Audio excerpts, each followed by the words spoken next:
Bonsoir Bertrand Delanoë. Bonsoir. Merci d'être sur le plateau de BFM TV, maire socialiste évidemment de Paris et soutien de Martine Aubry dans cette bataille des primaires. Bataille, confrontation d'idées amicales. On va voir ce soir, parce que je voudrais quand même d'abord vous citer ces phrases. J'apporte mon soutien à François Hollande pour 3 raisons. Il est arrivé en tête du premier tour, il est légitime d'amplifier cette avance, c'est la première raison. Il y en a 2 autres, mais la conclusion c'est la France va se trouver en mai 2012 à un moment décisif de son histoire. Nous n'avons pas le droit à gauche de manquer ce rendez-vous avec les Français qui nous attendent efficaces et unis à leur service. C'est Ségolène Royal qui se rallie nettement et clairement à François Hollande. D'abord, cette phrase ne me dérange pas. Je n'en tire pas les mêmes conclusions. Je pense qu'effectivement, nous sommes dans la gravité et qu'il faut vraiment préparer une confrontation noble entre la droite et la gauche en avril et mai 2012, qui conduise au redressement de la France pendant 5 ans et à rendre justice aux Français.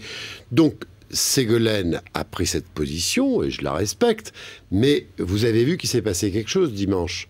On a vu 2,5 millions de femmes et d'hommes qui se sont sentis citoyens, libres, qui ont réfléchi et qui ont cassé, qui ont donné un coup de pied à la politique politicienne et au spectacle politico-médiatique.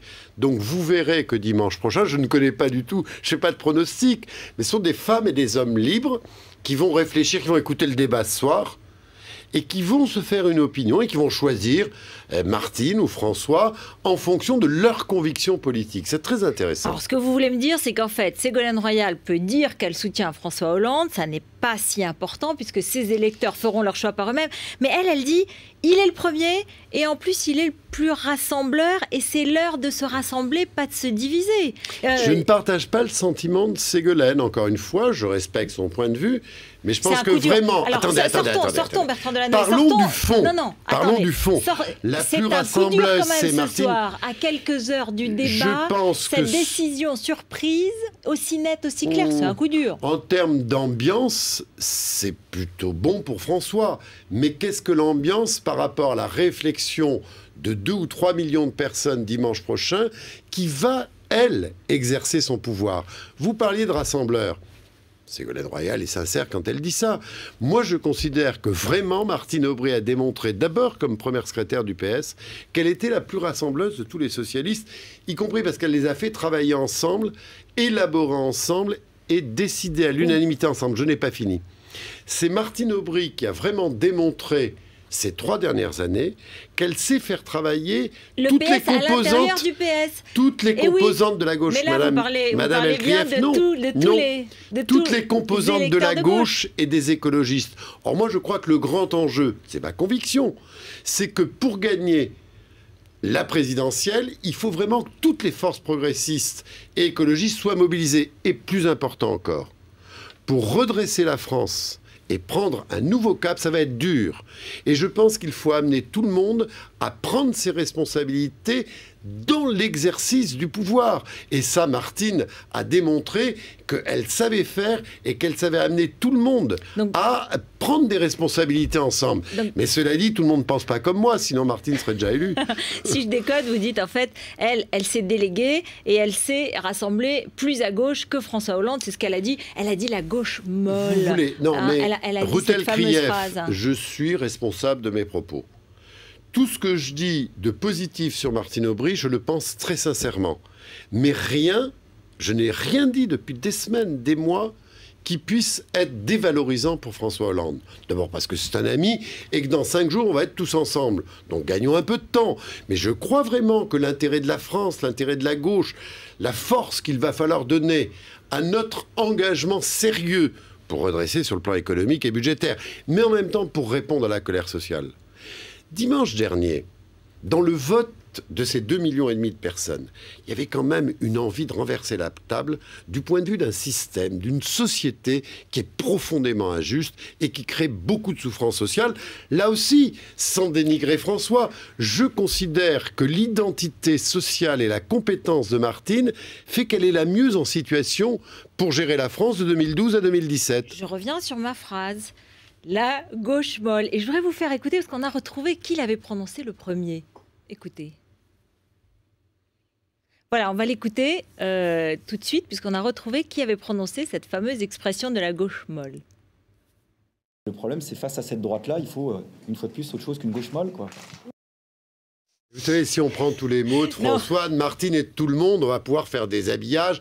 Et donc, bon, tout ça, c'est souriant. Mais ce qui est important, c'est la France, la vie des Français. Et surtout, qu'est-ce que concrètement on se donne comme moyen de réussir à gauche? Oui, de réussir à gauche. Et je pense, vous savez, dans d'autres circonstances, ça aurait peut-être été François qui était le plus en situation.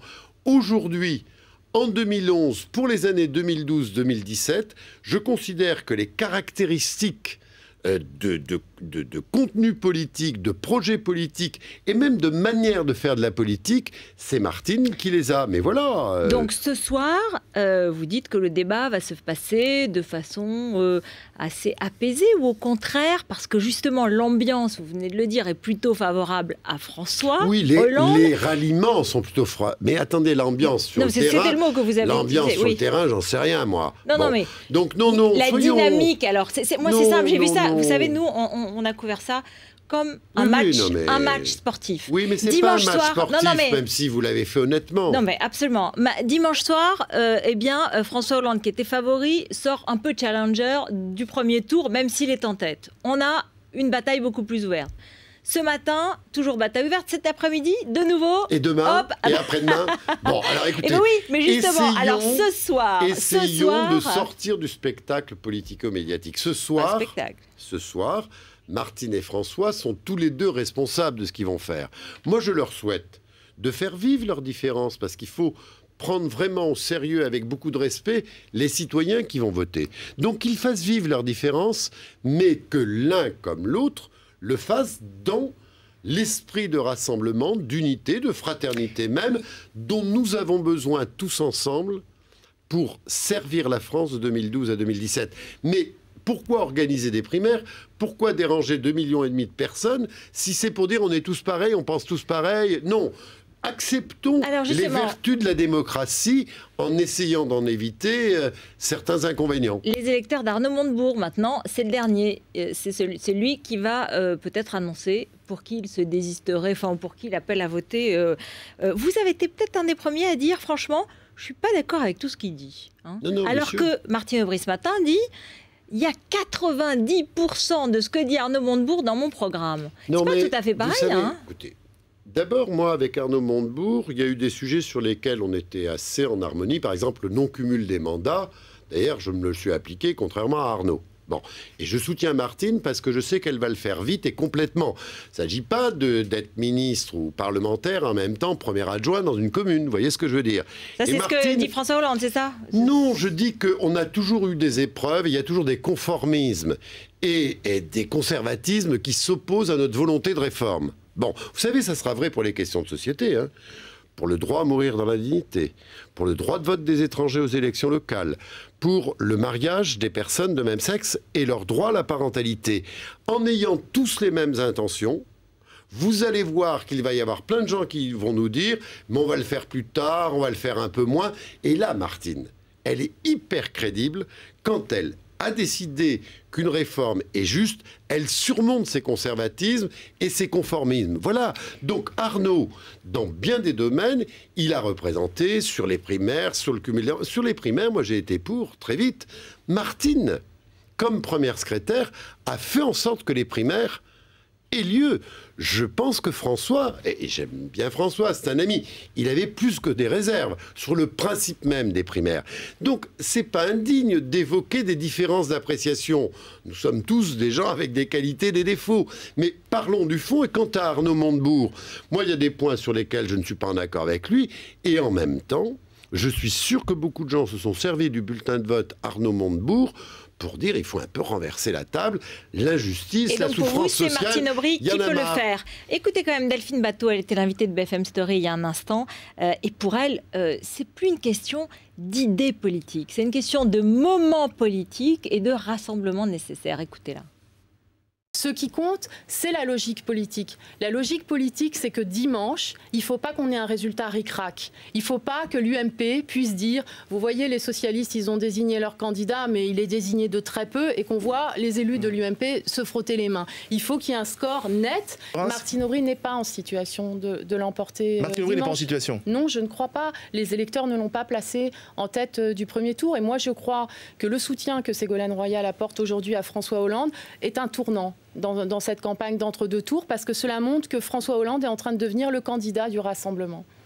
Je n'aime pas ces espèces de pressions que l'on fait.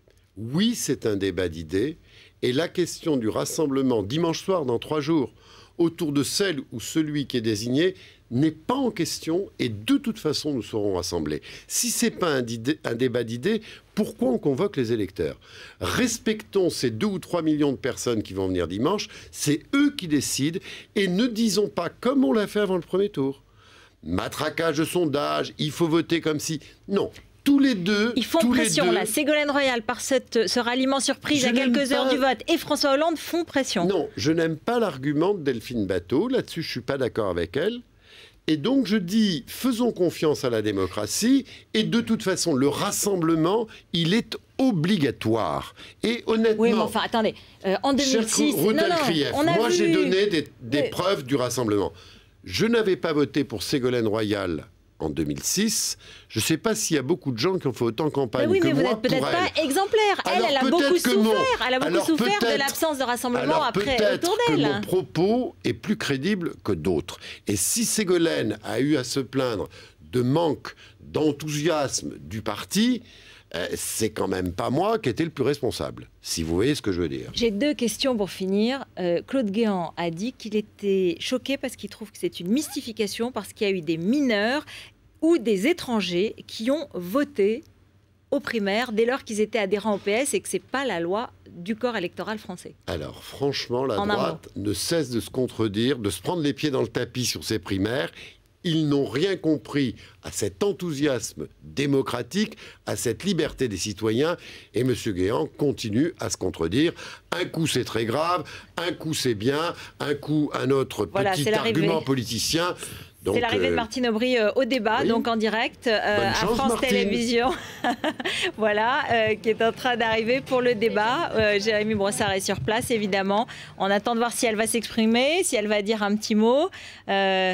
Voilà, elle est rentrée et donc elle ne parlera pas ce soir. En tout cas, elle va beaucoup parler, bien sûr, elle se réserve pour tout à l'heure. Elle se réserve pour tout à l'heure. Elle fera. Alors, si elle gagne, ok, on verra de quel côté on se rassemble tous. Si François gagne, on se rassemble tous aussi. C'est vraiment, sincèrement, si elle perd, elle jouera le jeu sincèrement, sans problème. Même question pour François. Bien sûr. Je leur fais confiance à tous les deux. Évidemment. Mais bien sûr, je leur fais confiance à tous les deux. De toute façon, au-dessus de tout ça, il y a la France, les Français et l'histoire. Un petit mot, Gilad Shalit, vous avez travaillé, comme beaucoup d'autres en France, pour sa libération. On l'espère tous. Est-ce que c'est un signe de discussion, d'ouverture de la discussion avec le Hamas? D'abord, je suis très ému de cette perspective, parce que ce n'est pas encore fait. J'ai beaucoup rencontré les parents de Gilad Shalit. Et j'ai vraiment une grande admiration pour son père, qui est un homme extrêmement ouvert, qui n'a pas de haine ni d'esprit de vengeance. Et il est citoyen d'honneur de la ville de Paris, Gilad Shalit. Et donc, je suis heureux de cette perspective. J'espère, il y aura aussi une libération de prisonniers palestiniens. 1027. J'aimerais surtout que ce soit un signe qui nous conduise vers la paix. Moi, c'est surtout auprès de Mahmoud Abbas que je suis intervenu, parce que c'est un ami et que je pouvais lui en parler ou lui écrire. De la même manière, vous savez, il y a un franco-palestinien qui est dans les prisons israéliennes, mais qui a été jugé, on a des nouvelles de sa santé. Pas tout à fait les mêmes circonstances. Exactement. Oui. Mais à plusieurs reprises, j'en ai parlé à Shimon Peres, qui est là aussi un ami, qui est un peu fermé d'ailleurs. Mais j'insiste lourdement, parce que je crois que tous les signes qui peuvent être donnés pour que ces deux peuples se comprennent et enfin admettent qu'ils ne peuvent pas vivre l'un sans l'autre et qu'ils n'ont pas d'avenir l'un sans l'autre, tout signe annonciateur d'un tout petit peu de confiance doit être pris avec espérance. Merci beaucoup Bertrand Delanoë d'être venu sur le plateau de BFM TV ce soir, donc juste avant le débat et à quelques jours seulement du deuxième tour. Restez avec nous.